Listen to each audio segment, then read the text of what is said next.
All right, what's up, everybody? Welcome back to the third episode of Bodega Vibes. Today, we're here with Easy Eats Bodega, who's the host of Solana Made Easy, which is arguably the best Solana Twitter space slash podcast. I don't know anybody who kind of hits like all the topics covering the Solana market on a daily basis better than Easy. Thanks. He allows you to connect with like the NFT community, analyze kind of where you're going. Like that's kind of the main point of the show. So Easy, what's going on? Good, Benny. What's good? What's good, Brian? How you guys living? Hey. Good. Yeah, so we didn't record an episode last week because Brian was in the Dominican Republic, kind of taking some time away from the space, which is healthy. Definitely advocate that. But we're back. We're back this week and we're continuing moving forward. So I guess the first thing I kind of wanted to talk about is like kind of what your history in the space is, maybe like the first NFT you bought, but also with regards to content, like what kind of pushed you towards making content? Like how'd you meet? I know you're, big friends with Nick and Pio. Like how'd you meet them? Like kind of the backstory into that, because, Solana Made Easy, you talk about your show, you talk about the market, but you don't give enough backstory. So let's dive into that. This is a great question. So I started in NFTs in December 2020, trading Top Shot. And I was like back when they didn't have a queue system, when you could just buy packs. One of my friends like actually hit me up about it and was like, yo, check this out. I don't know what it is, but like he knew I was into like collectible sneakers, like thought cards were cool. And he was like, these are like basically virtual trading cards. So I was like, okay, this is interesting. Bought a bunch of them, held them all the way up through like the February and March pump. Like these things exploded too. Like I still have a player debut LeBron moment in one of my wallets. And that thing is like, yeah, I think they were selling at peak for like 5 figures, which is crazy. And I just like looked at it. I was like, this is crazy. We're rich. Like, let's go. And neither of us sold anything. And then like the next 72 hours, we just watched it implode. And I was like, all right, NFTs are dumb. This is dumb. I hate this. And then April hit, Bored Apes started minting. I got a text from my friend that was like, yeah, do we put like our remaining ETH in this? It was like at the time, a couple $100, like maybe $300-400. I was like, nah, probably bad investment. We ended up buying hash masks and holding those up and down. Wow. Didn't sell those. So like that was then and like to just kind of preface this too, in 17, 18, I have a video on the Nifty of where I talk about how I lost like just over $600,000 or just under $600,000. Every dollar I had in the 17, 18 crash. And like bro, when I say every dollar I have, every single dollar that I owned in that moment, I lost. So like it was fucking crazy, and bounced back from that. That's why I kind of stayed away from crypto until like Top Shot, and I was like, all right, this seems interesting. Whatever. Started buying ETH shortly after that, and adding to some of those positions, and then we saw Apes minted hash masks with a buddy. Don't really count as my first mint because that was his decision. And then I got into Lazy Lions in August, and that's when I then found the Nifty. Like shortly after that, I was like on Twitter just trying to figure stuff out with like the NFT space because I thought it was interesting to see all like people were going crazy in August, like probably what people call like a blow off top. It's right around that end of the summer. And I minted like double-digit Lazy Lions, ended up making a good stack off of those. And then was like, I hate ETH. I lost so much money in gas selling and buying these things. Like, how do I lose thousands of dollars just to like play the game? And found Solana through NFT Llama's Discord, like a big Twitter, yeah, which is crazy. Wow. And then found like a small group of Sol traders then, like September, October. And I told the Nifty I was going all in on Sol, just kept joining their show every morning. And after like 1 or 2 times, they just kept letting me talk. Like, shout out them. It was back when they were really small, a couple hundred people. So anyone who requested would get up there, and just rocked with them for a while. In November, they were like, you want to make content? And I kept trying to push like, dude, we should talk about Sol. We should talk about Sol. Like I was only trading Sol, doing like extremely well. And then they finally in like December was like, all right, let's do it. Let's start doing some videos on it. Started making content for them for free for a while. I went under contract like February because they just wanted to start doing Sol stuff and talking the market, and they liked my takes. And it's been history ever since. Just quit yesterday, full time with the Nifty now, building out the Solana vertical. So yeah, that's the too long in a short time, even though it wasn't short at all. But yeah. Easy for those that are like aspiring full-time Web3 folks, like I guess us three, to the extent that you're comfortable sharing, who are you prior to this? Like how did you manage all this? So I was doing software consulting for about 5 years. I was traveling a ton. I think pre-COVID, I told someone I was like 300 days of the year I was traveling at that point. So I was barely home, just going to like customer sites, telling them how to like fix software products. But I had this, though, that role is very specific to like relating technology to like people who don't really get tech. Like that space that I was working in was pretty old. I think like my superiors were all probably 15 to 20 years older than me. And it just, my boss took a shot on me because I had gone back to school, got a software development degree after I graduated with a dual degree in psychology and economics. Wow. So I have a bunch of shit. I don't know. Student loans are killing me, but that's besides the point. From there, it was like the relating tech to people was like kind of it made a lot of sense. And then I saw a big need for it even in this space, just because like it was easy to kind of bridge that gap and understand it better than I could write code. So I was always the one that just wanted to learn as much as possible. And the NFT space seemed like it was growing a ton. So then like I guess my background from that is like translating to content now because I still have this ability to relate complex subjects into a much easier way to break down.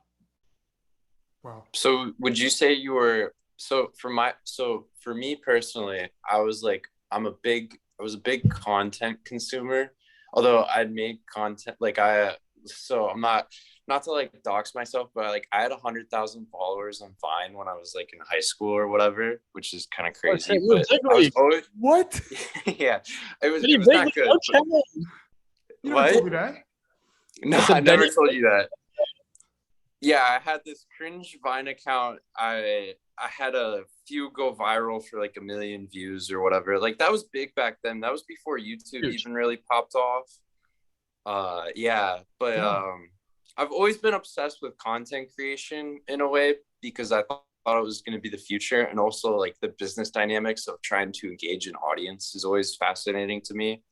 And now I'm doing it with Hyperspace, focusing on growth. But for you, like, would you say you were a consumer of content and you were always thinking like you could somehow figure out your own way to create content? Like, did you ever envision like making your own content? Like, kind of detail what that's about. Bro, I never thought I would make my own content, like ever. It's just like I've always loved YouTube and stuff. Like I love like true crime stuff. So like podcasts I'm always listening to. Cause dude, I just don't have an attention span for like TV at all. So, like I'd rather listen to something while doing something else. And that's like where I've been like this forever. Like I can never just sit and do one thing. I gotta have 6 things going on or else I get bored. And me getting bored is like just terrible. Like it drives me insane. So that was like the thing was, I guess I never thought I would get into it, but I was a constant consumer. YouTube, because no videos more than like 15, 20 minutes. So like that's like the golden range. And even those, like a lot of those videos, you don't really have to pay too much attention to. You can just kind of listen and still get like the same message out of some of it. And then it just kind of like, I don't know what it was. I never thought I would ever make my own content. And here I am. And now it's like a full-time gig. So yeah, I guess I'm definitely more of a consumer. You're liking it a lot. Yeah. Dope. It's fun, man. Like, don't get me wrong. I'm an idiot and I have a ton of terrible takes. But man, when you're on record and something hits, it's like, oh, let's go. Like, that's like a different type of thing. It's like, oh, this is dope. I'm gassed. Yeah. On that note, do you think that because especially Web3 has enabled this, everyone can be a content creator thing? Do you think some people shouldn't be content creators?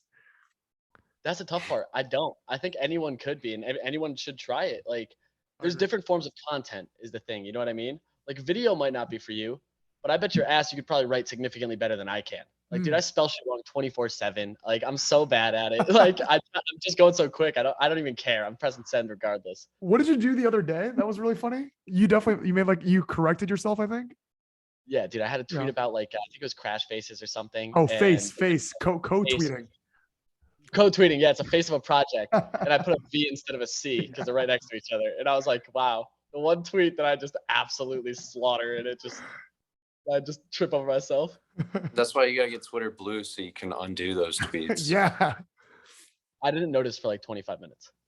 I came back. Oh wow, you don't care then. You just send it. No, I'm sending it. I came back to it like 20 minutes later. I was reread it because someone made a comment, and I was trying to see what they were talking about in the tweet. And I saw the misspell and was like, oh, dude, I'm so dumb. Damn. Yeah, that's pretty cool. Content creation, just like kind of stumbling into it. Whereas like, I feel like me and Brian have always been obsessed with the idea of it and trying to like do it ourselves and like push that forward because we're under the mindset like you need to be creating your own content more than consuming your own content or consuming all content. It's just like going to be the dynamic I feel like for a lot of people to, I don't know, have a platform like Brian, kind of detail your thoughts on that. Yeah, I think Benny's poking fun a little bit at a recent video that I made. I do YouTube for fun, and I have a hot take. So maybe not that hot take that people should I don't think it's a hot take. spend most of their time creating content if they're consuming content to begin with. I actually, ironically, given the three people that are in this call and what we're doing right now, I actually think that for the most part, for most people, content itself is a net negative, especially because most people just spend hours scrolling and there's not much gain through that. And I'm a big like IRL person. And I think I'm scared for the world that's being created. I have a brother who's 14 and he's on YouTube, TikTok all day. And I think that's a very big negative. But like Benny, like Easy, and I guess kind of like myself, if you're into content, if you're good at this kind of thing, and you pick up on these patterns, why not spend that time to create? Because it's somewhat easy now. It's somewhat easy now, and I think especially if you're in Web3, content goes hand in hand with what we're all doing. So I highly encourage. I can't echo / resonate with what Easy just said enough. Where like why not? Well, what is there to lose if you're going to spend that time consuming anyways? I think of it, dude, like when I think of like what is there to lose, it's also like if you share content, you're gonna consume content as a byproduct. So you're just using your time more efficiently in a more productive manner while still getting the same end result. You know what I mean? Like if you make, dude, the content doesn't even have to be good. Like that's the Facts. worst part. You know what I mean? If you just make shit, people are gonna watch it, especially in a growing market. Like it's not gonna explode immediately, but it's just like keep trying shit. Who knows? Then something's gonna hit, and then you run with what hits, and it's just like a snowball effect. So it's like the worst thing that happens is you wasted time doing something productively that you were doing anyway. You know? Retweet. Yeah. Right So there. yeah, circling back to kind of like your career or like your Web3 like path. When you started making content with Nifty, did you like did it like pop off right away? Like you talk about that D Gods video a lot where you successfully called them, but then you didn't buy and then you aped in later, and that's for another day. But like, did you notice more success like recently starting like Solana Made Easy, or like being on the Good Morning Show with Nick and Pio, or like YouTube videos? Like where did you kind of see like your like the taste for success, or like no like good content that you feel proud of, like the D Gods video, for example? Like when did you start kind of feeling that? Yeah, I think honestly, like my first video I did with them, I was like, this is cool. Like this is good. And luckily they already had a platform. So like they were still getting a few thousand views a video. And at the time, like Mm-hmm. NFTs are just like not big. So a few thousand is like to me, that's great. Like I love seeing that. It's awesome. And like I said, like I didn't really see too much of like low speed, because as soon as I got started with them, everything was on their channel, already getting views. So it was like this weird effect where I had like a step up, and getting in the spaces with them, they were already growing. So like it was clear to me that they were successful. And I guess like the moment of like, it's gonna sound wild, but the moment where I realized like, oh shit, people actually watch this stuff is when Balloonsville rugged. That was the Oh, worst. no. And I did a video of like upcoming mints, and they were one I was like, the art looks good for Soul. This is like ETH art. It's gonna bang, da da da, whatever. And did like a video of them, and like pretty extensively was like a fan of the project, openly tweeting about it for a while. That video got 14,000 views. It's like number 5 on the page. And I got like 5 death threats because of that video, because people watched it and ate, and then they rugged. And multiple people were hitting my Twitter DMs like, I watched your video. You're definitely part of the team. You did this. Like, Yeah. I hope you die. I hope you get hit by a truck. Like crazy stuff.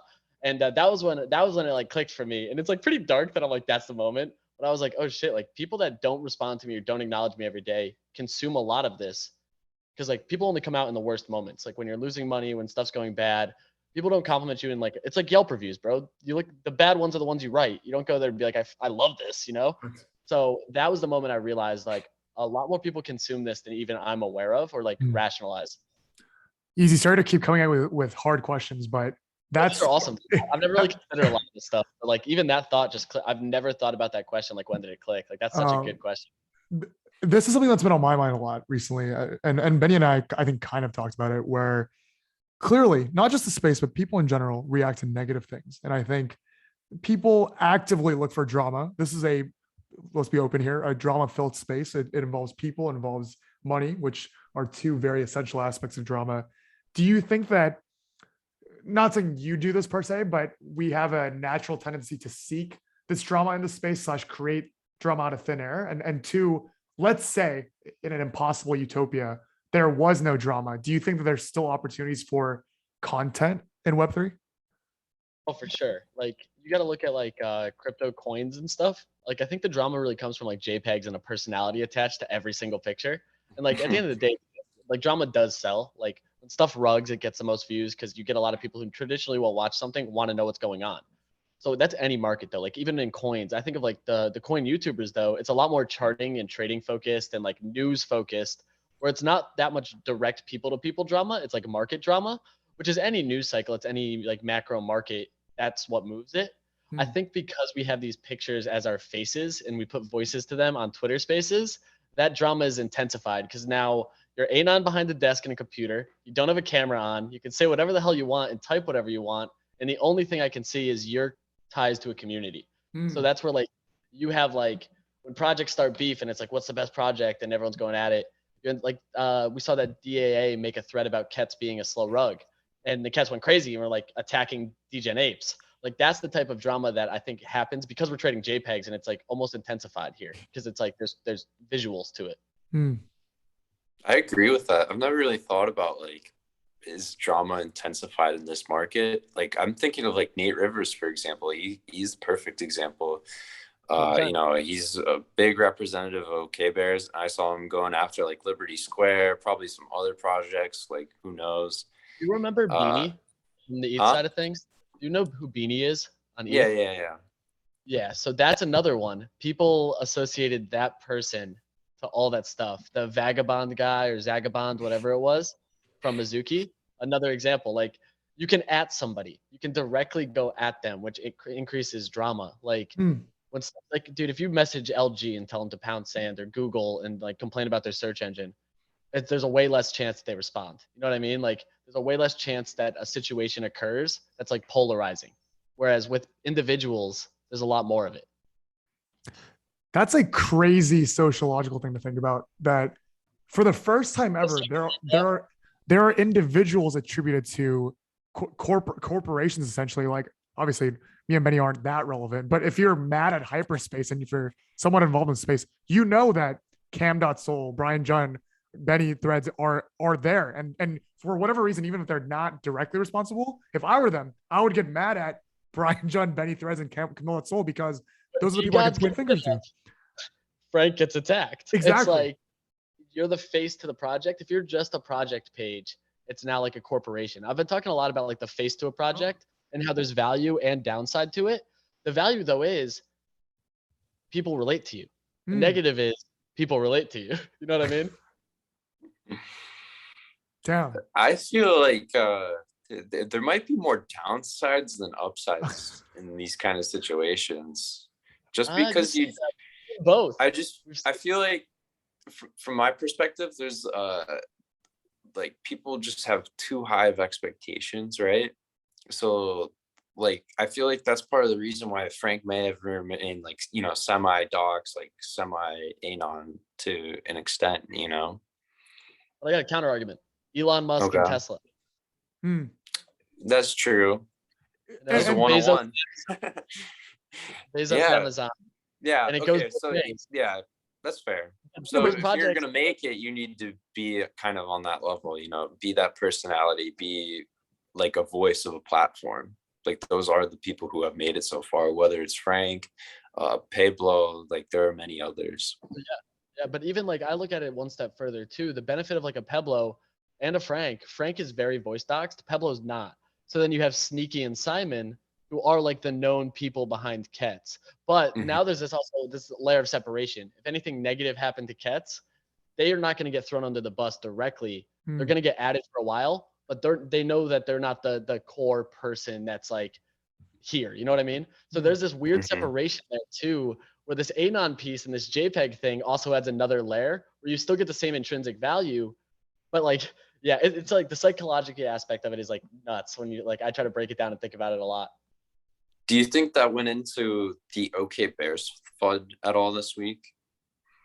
Yeah. Because you had Nate and HG fudding it, and those were the faces. Kais is like Mhm. around and stuff, but it's still you. Those were the most outspoken people on the way up, and now they're the most outspoken on the way down. So it has that Yeah. same cause and effect. If they were quiet and there was like smaller accounts complaining, that effect would not have been like hitting as heavy. HG talking about his 400 bears and being disappointed is a very bad sign as like a consumer. You know what I mean? That's like I think of like Tim Cook talking about the iPhone sucking, and people would not be like, "Oh, great, awesome." You know what I mean? Like, Yeah. Too bad we can't short it. I'm just kidding. man, But I think it's people about would if they 75 right could. now. Oh, bro, I would have been slamming. I would have leverage traded the short on the Bears once I saw that first tweet. It would have been gone. Yeah, that's crazy to think about. But I feel like I've never really thought about it in the psychological way, and that's an interesting thing to like look at things. And I think that's something we'll see going forward a lot with either like NFT project, like definitely with NFT projects. Um, yeah. Do you think like with like Zunies and Fruits yesterday and the day before, do you think if they had more of like a voice, like Liberty Square, I thought did well because they had like that kind of voice in that person, the strong leader. I think that's what kind of the key is to success, like moving forward for a lot of projects who are trying to launch on Solana.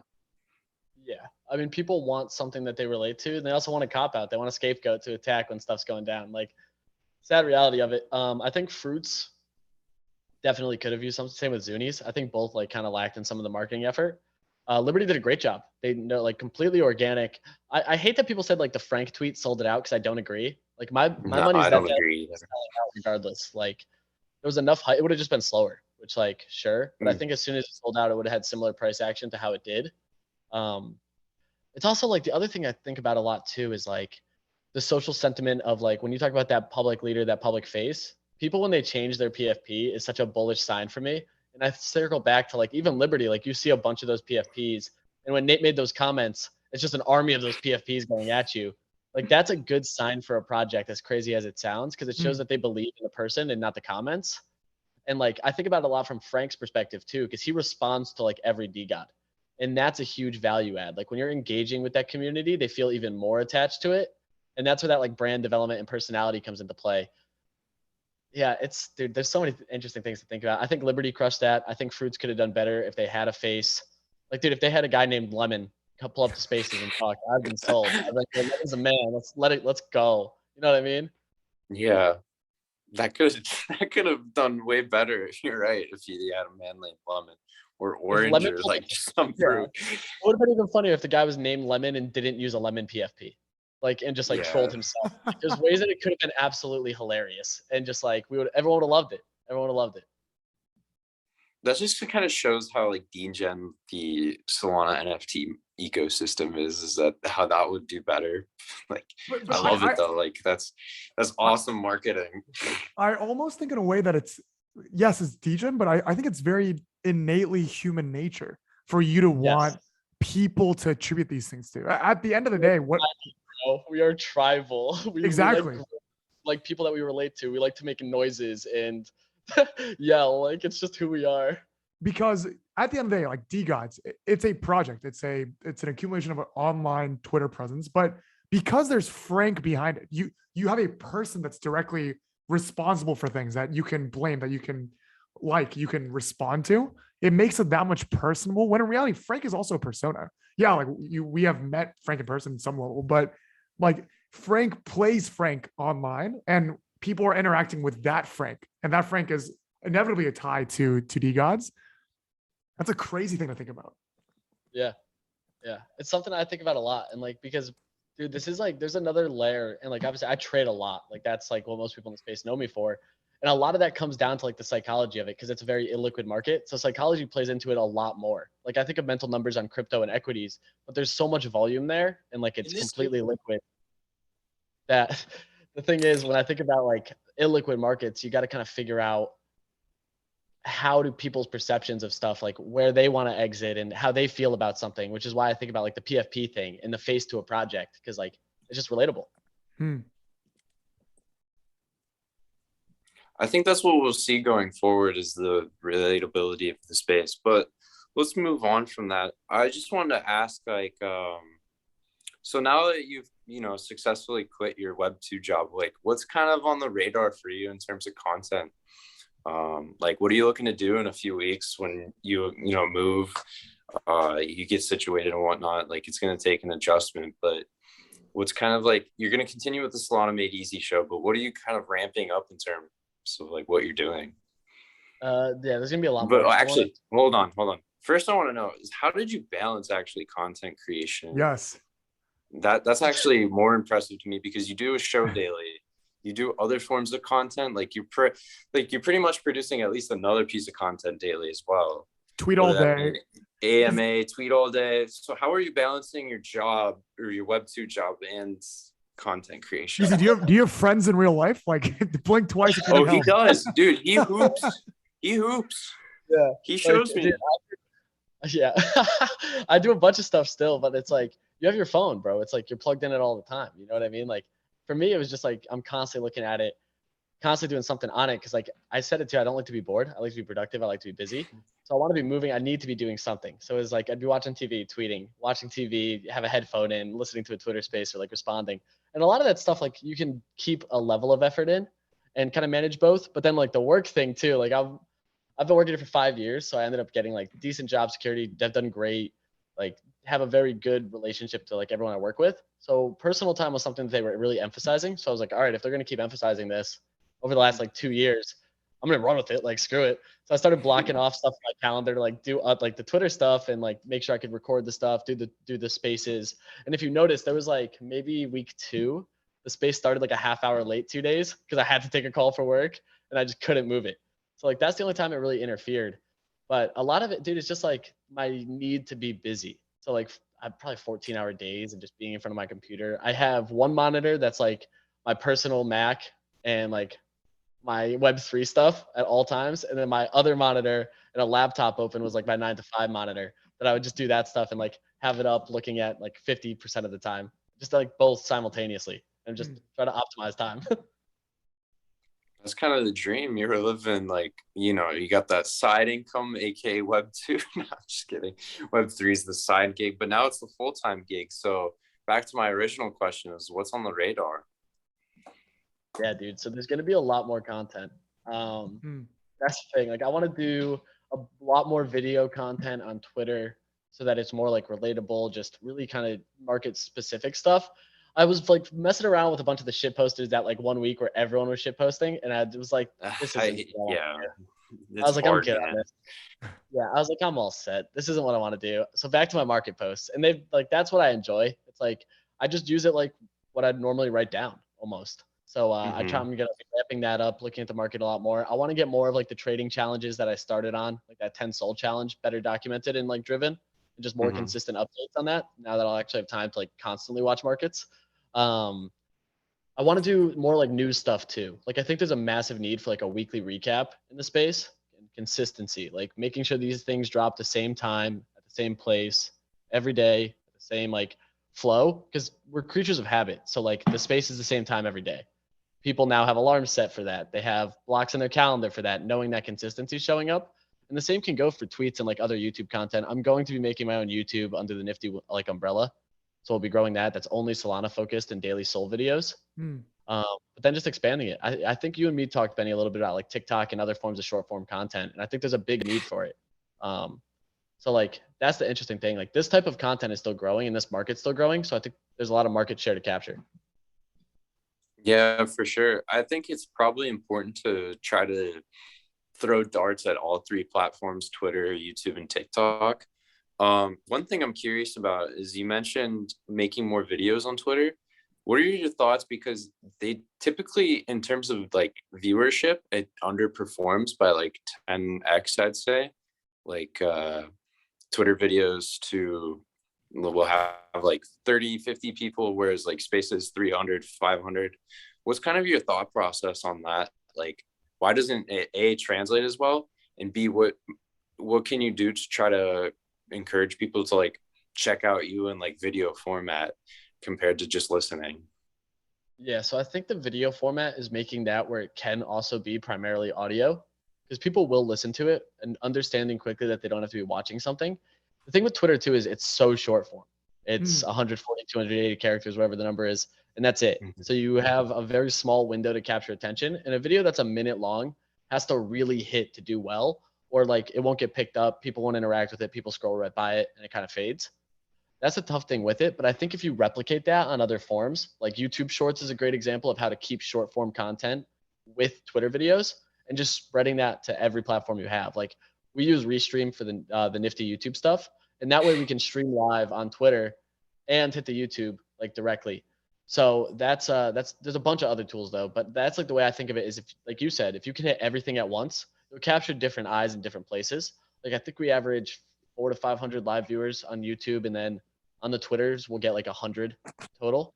So it's just like more exposure. And even then, like you got to think about how many people actually end up subscribing versus still watching your stuff all the time anyway, you know? So like there's this retention thing you got to think about too. And yeah, it's tough, but I feel like the more, like to your point, just let it go everywhere and see where it hits. Yeah. Yeah. Have you put thought into expanding into normies, for lack of better words, how to acquire them / get them to watch the content, use it to educate them? Yeah. So it's going to sound wild, but I think YouTube is probably the best way to get like people outside the space in. I agree. That's one where I've seen, like, I was talking to Pio and Nick a lot about it, and I was explaining like the Solana ecosystem specifically, and some of these smaller like market cap ecosystems don't use YouTube much, or they use YouTube more and not Twitter as much, whereas Solana is almost only Twitter. Like my YouTube audience is nowhere near the same people as my Twitter audience. And I see that when I look at like other Solana YouTubers, they're not as frequent on Twitter. You know what I mean? And those don't overlap. I'm actually going to post a poll today asking if people know that I do YouTube content on Twitter to see like what the metrics say. Because dude, like KTC was straight up just like, I have no idea what you look like. And I was like, dude, he's such a boomer. It was crazy. And he wasn't the only one. Like when I talk to people now, like about just anything, the first thing they always ask in like the DMs are like, are you doxxed? Like, would you take a call? Would you do a video call? And I'm like, I'm hyper doxxed. Like I'm in your face, you know, like that was an interesting thing to figure out, was like the audiences are so different. And I think using that too to expand to like TikTok and YouTube Shorts in that form to attract new market share. Like you want something that's really engaging, like something crazy. Like it's going to be clickbaity. Sadly, that's the name of the game. So you get an engaging title, something that gets someone to just click a short form content, find interest quickly, and then they go to the YouTube, you know? So I think that's one way to grow it. And it's just like sharing those socials. You want Twitter, you want YouTube, you want everything to get as much engagement as possible and have like commingling, because you're going to get different audiences everywhere. Yeah, I agree with that. I feel like, yeah, Solana Twitter is just full of shit posting, the same people engaging on all tweets. And YouTube's probably a very vast different audience that's, I don't think, as like nobody, there's very few people, like, you know, Cody comes to mind. Like other than that, I don't really know many Solana YouTubers. Yeah, Cody, Jersey, Greesh, Ragnar, like the four that I always think about, and all of them have very unique communities, but their communities kind of overlap. But I don't have like any engagement with almost any of their like groups, you know, like I'm friends with all of them. I'm in their discords, but I don't really engage with their community much, and their community doesn't really engage with me. And it's a weird kind of thing, but I think that's because my audience is almost mostly Twitter at this point. So you think they have like unique people that don't overlap with you at all? There's definitely some overlap, but I think their audiences compared to the bulk of my engagement comes from Twitter. Yeah. And probably Spaces, you know? Like my YouTube videos are not the ones that are going crazy on the YouTube. It's mostly the ETH stuff. So even that I can tell, like the Soul videos are not trending upwards like the ETH ones are. It's a totally different like group there. So that's where I'm starting to think like ways I can improve that to get a more focused engagement there, because most of mine comes from Twitter. So you re-upload your Solana Made Easy on Spotify, I think Apple too. Do you notice like people listening to that? Yeah. So we just started doing that for the Solana Made Easy, like the last probably 2 or 3 weeks, maybe like a month now. But I've gotten recent DMs of people who are like, I found you on a podcast, and that's pretty cool. But like their pages are really new, like fresh. You can tell like they're just trying to figure out what NFTs are. And they're probably just like searching it in search terms. But that's a very low effort way to get stuff to another channel. You know what I mean? You just have the recording. Onboarding normies, And that's like a lot of people just search NFTs or crypto. So like those tags come into play, and you just need 1 or 2 people every week to start tuning in, and it scales, and then it scales. And once they try it, they like it. And a lot of people, once they remember where they started, they typically don't leave. So like in the peak of the bull market, what kind of like numbers was the Good Morning show doing in like spaces? Dude, it was much, much lower. Like Oh, really? They're doing better Yeah. now. Yeah, way Wow. better. Yeah. Like I think peak bull is like November, December. yep. Like that's Yep. blow off top peak bull. And that was when they were still growing because they started in August. So they were probably about 50% of their total viewers now. January and February was wild. They were getting like 22 to 2,400. And then it started tapering down, and now it's sitting like 15 to 18. Which like you could make that's the still, argument that the bull market of NFTs could have been like January or February, or like OK Bears was kind of the end of the NFT bull market. Yeah. So that's like 4 month span for sure. So I would probably say like 2,200 20 to 24 was like peak concurrent, and then post cap was like probably 8 to 10K. Interesting. And would you say the same with like YouTube views as well? That's interesting because like they're still pulling more views now than some of those older videos because that growth is like very different, I think. Like yeah, it's probably like people who like to tune in on maybe like a daily basis or whatever, like pops up on the algo and they're like, oh, I'll watch a video. It's like more relaxed, I feel like. Whereas like Twitter's like engaging. It's also summer. I feel like that's a big aspect is people are consuming content less. For sure. Yeah. I think it's always interesting to think about. I don't know, like you like numbers as much as I do. Like looking at the numbers, just like even talking about it is just interesting to me. And I think it's important. That is the move, bro. You need it. You need it. Yeah, it's important to consider when you're trying to like grow the ecosystem, improve the ecosystem, and try to spread the word of like what Solana is doing, what like the NFT place is doing. Because I think what goes on here is like very different, I feel like, from Ethereum and other things. And that's like when we talked to neutrality last time, like we were very bullish on what he was doing with data to help build the Web3 ecosystem. And this was after a few days of us just being depressed by like the projects being launched and everything. Like it was bad. It was bad. But stuff like this is like, reassuring. This is why we're building on Web3. This is why we work at Hyperspace. This is what we're doing in terms of content creation. Like I spend my free time on Twitter Spaces. It's just good stuff to talk about. Why are you laughing? Bro, I mean, I use it all the time, but it's like it's instant communication. It's instant like information. And I'd like jump Twitter Spaces a lot because like I get bored of like nothing. But if you're talking like trades on the market and what you think's happening with something, I want to hear your opinion. I want to hear your take. And like it does kind of suck because like I hate joining spaces now where I get called out in the audience like, oh, come up, like answer some questions. Oh, all the time. Yeah, all the time.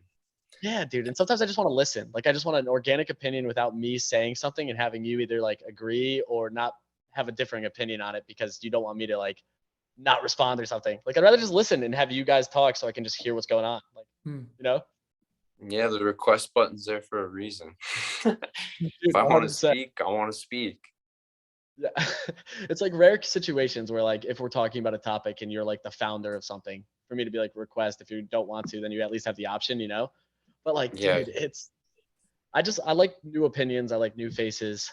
I love Twitter Spaces. I think it's just the immediate information that's like feeding people now, and that's what people want. Mm-hmm.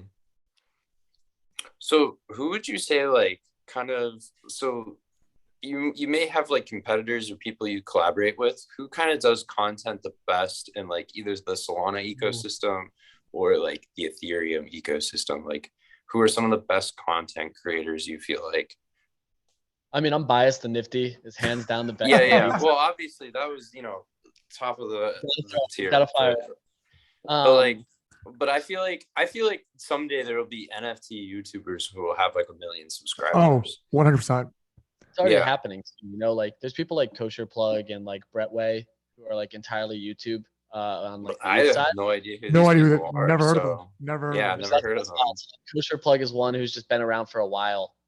They're only ETH though. And I mean, I'm trying to think. Like, I do like Cody's stuff a lot. He does very well with like the way that he creates content. But I'm trying to think from like a Twitter perspective. I'm a huge Thread person, so like when Thread guy was hitting bangers day after day, I was like, oh, this guy crushes. Like good data, good information, short form. It's easy to get through. I was a huge Now fan. he's just a shit poster.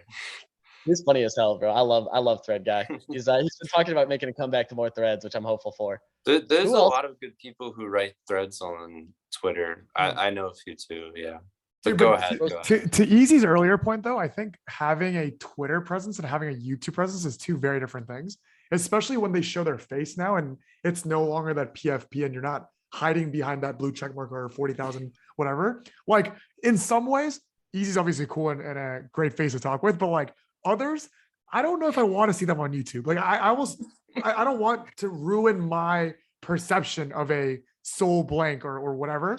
Like they're very legitimate in my head, but I feel like some of them, if they showed their face or talked in front of a camera, it might ruin their legitimacy slash like the lore. Yeah. The lore. It is, dude. It's a character at the same time. Like you're engaging with a character.